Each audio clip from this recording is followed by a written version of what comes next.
Doctor صاحب، ایران امریکہ جنگ کے 2 ماہ مکمل ہونے پر برنٹ خام تیل $70 سے چھلانگ لگا کر $120 تک پہنچ چکا ہے۔ پاکستان اپنی 80% پیٹرولیم ضروریات درآمد کرتا ہے۔ کیا ہمارے پاس اس سپلائی شاک سے نمٹنے کے لیے کوئی بفر سٹاک موجود ہے یا ہم صرف روزانہ کی بنیاد پر عالمی منڈی کے رحم و کرم پر ہیں؟ یہ ظاہر ہے کہ پاکستان نے تو کبھی کوئی بھی اسٹریٹجک ریزرو بھی نہیں بنائے اور کسی قسم کی کوئی ہماری ایسی تیاری نہیں ہوتی، اور خیال یہی کیا جاتا ہے کہ جب بھی کوئی اگر ایکسٹرنل شوق ہوا تو پھر دیکھ لیں گے۔ بجٹس میں بھی کوئی ایسی ایمرجنسی کے فنڈز نہیں ہوتے، نہ ہی ہم نے کوئی ریزروز ایسے تیار کیے ہوتے ہیں۔ تو ظاہر ہے کہ ہم تو ویسے ہی بھی آپ کو اندازہ ہی ہے کہ جب آپ IMF کے پروگرام میں ہیں تو اس کا تو مقصد یہی ہے کہ آپ مانگے تانگے کی چیزوں سے گزارا کر رہے ہیں، اور جو ذخائر بھی نظر آتے ہیں اس میں تو باقی بہت سے دوست ممالک نے ہمارے پاس رکھے ہوئے ہیں اپنے رقوم کے، آپ اس کو استعمال کر لیں۔ تو اس لحاظ سے دیکھا جائے تو پاکستان جو اس کو کہ دنیا کی بڑی 5 معیشتوں میں ہونا چاہیے تھا، آبادی کے لحاظ سے دیکھیں، قدرتی وسائل، انسانی وسائل، تو وہ اکنامیکلی تو بہت ہی پیچھے رہ گئے ہم۔ اور ارد گرد تو بھی ہم نے دیکھا کہ لوگوں نے کوشش کی کہ سیلف ریلائنٹ ہوں، مگر ہم نے شروع سے ہی اپنی 2 چیزوں پہ زور رکھا، ایک برآمدات کو توجہ نہیں دی اور درآمدات اور بس قرضہ جات، یہ 2 ہماری زندگی کے حاصل رہے ہیں۔ اور اسی وجہ سے حکومتوں کوئی بھی ہو ان کے پاس کوئی بھی کسی قسم کا کوئی پلان نہیں ہوتا کہ اگر خدا نخواستہ کبھی کوئی ایکسٹرنل شوق آئے، کوئی ایسے ناگہانی پیدا ہو جائے، جنگ ہو جائے، تو وہ کیا کریں گے۔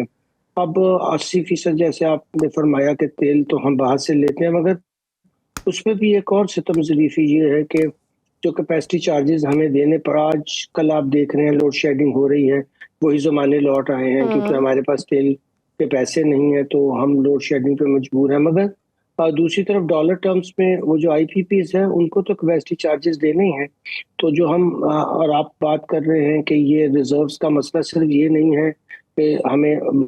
جو درآمدات کے لیے ہمارے پاس پیسے نہیں ہیں، بلکہ یہ بھی مسئلہ ہے کہ ان کو پیمنٹ کرنے کے لیے ہم کہاں سے ڈالرز لائیں گے۔ یہ معاہدے پتہ نہیں کس انداز میں ہم نے کر تو لیے، اور اس پیریڈ میں ظاہر ہے کہ ہمیں ضرورت تھی، مگر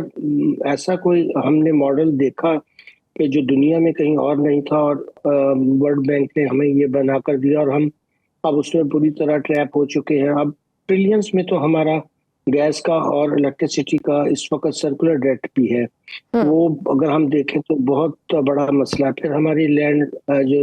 لاسز ہیں، جو ہماری تھیفٹ ہے بجلی کی، اور ایون گیس کی بھی بڑے بڑے یونٹس کے اندر، یہ سارے مسائل ایک طرف تو کچھ بیڈ گورننس کے اور کچھ ہمارے جو مالی ڈھانچے کے مسائل ہیں، یہ سب ملا لیں تو بہت عرصے سے لکھنے والوں نے لکھا، ریکویسٹ کی، باہر کے لوگوں نے بھی بتایا کہ جب تک آپ اسٹرکچر ریفارمز نہیں کریں گے تو بات نہیں بنے گی۔ مگر وہ جو لیٹسٹ اکانومی کا پرابلم یہ ہے کہ جن لوگوں کو یہ کام دیا جاتا ہے وہ اپنی مراد چھوڑنے کو تیار نہیں ہیں، اور نہ ہی وہ تبدیلی لانے کو۔ اب یہ جو پیٹرولیم میں بہت زیادہ اضافہ ہے، اب تو خیر اور قیمتیں بڑھ گئیں تو دیکھیں آنے والے دنوں میں، مگر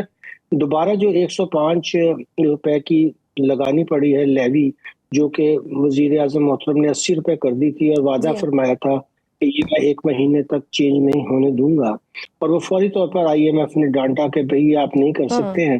اور وزیر اعظم محترم کا وعدہ بھی پورا نہ ہو سکا، اور آپ نے دیکھا کہ 3 ہفتے ابھی نہیں ہوئے تھے کہ دوبارہ بڑھا دی گئی بڑی لیوی لگا۔ اور ویسے بھی IMF کی شرائط تو وقت کے ساتھ مزید سخت سے سخت تر ہوتی جا رہی ہیں۔ برنٹ خام تیل میں $37 کا اضافہ ہو چکا ہے۔ کیا پاکستان کے پاس اتنے زر مبادلہ کے ذخائر موجود ہیں کہ وہ اس بڑے ہوئے درآمدی بل کی ادائیگی کر سکے، یا آپ کو لگتا ہے کہ ہمیں ایک بار پھر IMF کے پاس ایمرجنسی بیل آؤٹ کے لیے جانا پڑے گا؟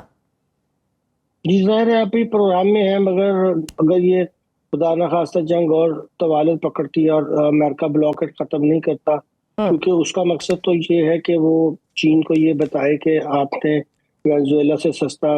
جو تھا وہ لیے انرجی، اور ایران سے، اور ہم نے دونوں جگہ پہ آ کر آپ کے راستے بند کر دیے۔ یہ جنگ تو دراصل بظاہر نظر آ رہی ہے کہ یہ ایران پہ حملہ تھا، مگر اس کا ہدف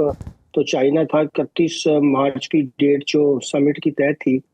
شیس اور صدر چائنا اور امریکن صدر کے درمیان، اس سے پہلے ہی امریکہ نے یہ سوچا کہ ٹیبل پر تو ہم نہیں جیت سکیں گے، کیونکہ اب اکانومی امریکہ کی اس قابل نہیں رہی کہ وہ عالمی منڈیوں میں چین کا مقابلہ کر سکے. سو انہوں نے انفراسٹرکچر کو تباہ کرنے کا فیصلہ کیا اور یہ سوچے بغیر کہ اس پہ جو بھیانک نتائج ہیں وہ دوسری اور ممالک کے لیے، چاہے اس میں یورپین یونین ہو، چاہے گلف اسٹیٹس ہوں یا ہم ہوں، اور چاہے ایسٹرن یورپ کے حصے ہوں یا ویسٹ کے ہوں، اور ساری دنیا کو سوائے امریکہ کو چھوڑ کر کیونکہ انہیں اس کا ایسا نہیں ہوگا، وہ تو اٹلانٹک کے اس پار ہے، مگر وہ پوری کوشش کریں گے کہ وہ دنیا کو اب یہ بتائیں کہ کوئی بھی نظام جو بنا تھا سیکنڈ ورلڈ وار کے بعد ہم اس کو نہیں مانتے، اور اب کوئی نیا آرڈر ہی بنے گا. یہ جو ایگزسٹنگ آرڈر تھا یہ تو تباہ کر دیا. میں اگر عالمی مارکیٹ میں تیل $50 فی بیرل پر آتا بھی ہے تو پاکستان کے درآمدی بل میں 4 سے 5 ارب ڈالر کی بچت کا تخمینہ ہے. کیا یہ ریلیف پاکستانی عوام تک پہنچ پائے گا اگر یہ ایسا ہوتا ہے، یا بڑھتا ہوا گردشی قرضہ دوسری جانب اس رقم کو ہضم کر جائے گا؟ بالکل، ہمارے دونوں مسائل جو ہیں اس میں آپ نے دیکھا کہ ہم بے جا ٹیکس لگا کر بھی قیمتیں اوپر رکھتے ہیں تاکہ ایف بی آر کا جو ہدف ہے وہ بھی پورا ہو، یا کم از کم قریب رہے اور بہت زیادہ اس میں گراوٹ نہ آئے. تو ہم تو خود انفلیشن کو پش کر رہے ہوتے ہیں ٹیکسوں کے نظام کے ذریعے. پوری دنیا میں کہاں 40% ٹیکس، اگر آپ اس کو ورک بیک کر کے دیکھیں جو پیٹرولیم لیوی اور جو امپورٹ سطح کے اوپر کسٹم ڈیوٹی اور دوسرے ٹیکسز ہیں، تو یہ 40%. اب کوئی ایسا دنیا کا ملک نہیں بتا سکتے اسکینڈینیویا میں سب سے زیادہ ٹیکس ہے، مگر 40% تو آج تک کسی نے بھی اپنے پیٹرول کے اوپر ٹیکس نہیں لگایا ہے،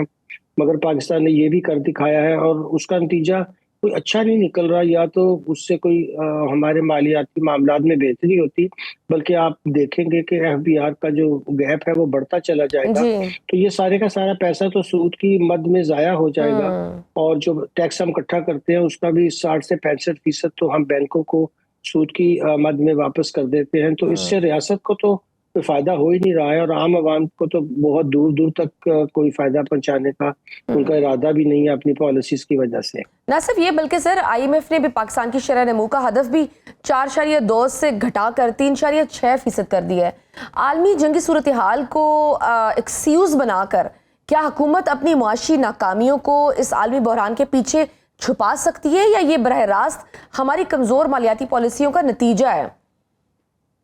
دیکھیے، اور ملکوں میں بھی پرابلمز آتی ہیں، مگر ایسا کبھی نہیں ہوا کہ ان کی جو معاشی ترقی ہے وہ بالکل رک جائے. پاکستان تو ویسے بھی سر ہمارے نازک دور ختم ہی نہیں ہو رہا. نہیں، کبھی بھی ختم. یہ تو ایک پرپیچویشن ہے، اور اس کی وجہ سب کو معلوم ہے کہ حکومت ایک دن میں 500 بلین کا قرضہ لیتی ہے بینکوں سے. تو جب آپ اس قدر نوٹ پرنٹ کرتے ہیں تو پھر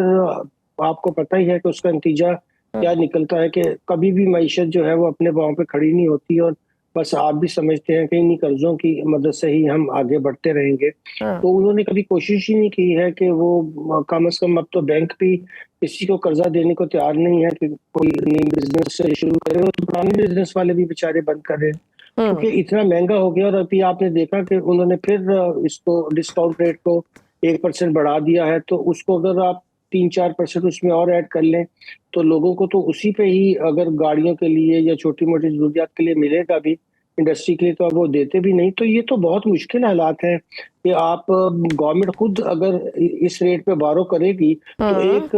پوائنٹ بڑھنے سے ہی ان کا جو ہے وہ 500 سے 600 بلین ان کی ڈیٹ سروسنگ میں اضافہ ہو جاتا ہے. تو فسکل سپیس تو اور کم ہو جائے گی. جس ملک میں گورنمنٹ خود اتنی بڑی بارر ہو وہاں بہتری کے آثار تو بظاہر آپ کہہ سکتے ہیں کہ جی ٹائٹننگ کرنے سے یہ اشاریے بہتر ہو گئے، مگر جو انڈر لائنگ اسٹرکچرل پرابلم ہے وہ تو بڑھتے ہی چلے جاتے